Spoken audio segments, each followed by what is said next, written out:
Yan, gagayan natin itong mga naka-reverse, no? O dito, slash parking ang tawag dito eh. Yan, dito na tayo tatabi sa brown na to. Nakita mo yung guhit na yan?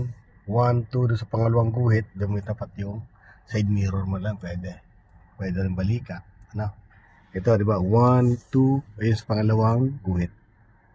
Side mirror, tapat mo dyan, pwede. Sige. Sige. Okay, yan, tapat na dyan, no? Then total naman ni Ben. Apo, kaya sa guhit na yan.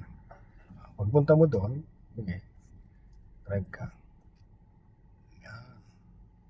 O, tinan mo yun dito, makikita mo na yung guhit. Sige pa. Sige pa. Yan o. Tinan mo siya o. Eksakto yan, punta ka doon. May space pa dyan o. Yan o. Ayun o, sakto. No, yun ang pupunta rin mong, anong yun? Yung pinakatulo na yan. Diyan ka papasok. Gitna manibela mo. 1, 2, yan, atras. Yung gulong, may pasok mo dito sa guhit na to. Yan. Diyan ka tumingin sa kabila. Sige, pasok mo siya dyan sa loob. Siyempre, di ba? Yung, pasok na dyan, ninipisin mo na yan. Sige ba? Lagyan mo allowance sa konti.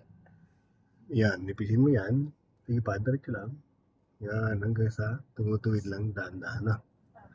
Okay, tuwid na ba? Hop, gitna mo na. 1, 2. Nagbase ka sa dito sa ano. Huwag ka magbabase dito. Sa susunod, side mirror gamitin mo, ma'am. Huwag ka mag-defend na nito. Ito kasing, reverse cam, minsan hindi yan pantay. So pag mo yan, tabi-tabingi, sanayin mo sarili mo na pag nagre-reverse, gamit ang side mirror, mas effective siya kumpara dito. Ito unang guhit, di ba?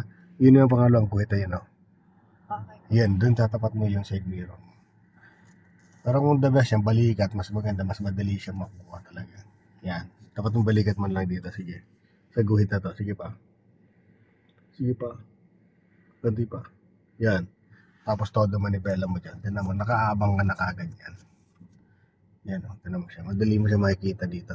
Yan o. Sige pa. Yung nakita mo, yung isang guhit yan. Yung isa pang guhit ang dapat makita natin. Yan yung kapartner yan. Ayun o. Ayun o. Tinan mo, nakaabang na kagad sa'yo. Yan o. Stop. Gitna mo na. Manibela mo. 1, 2. Then, lagay mo sa reverse. Okay. Dito ka tumingin. Sa side mirror na lang. Yan o. Yan o. Ayan o. Gitna mo na. Nakita mo? Ayan. Kung medyo masigit pa dyan, ganun lang. Pero tama na siya. Kasi pantay na yung takbo ng sakyan.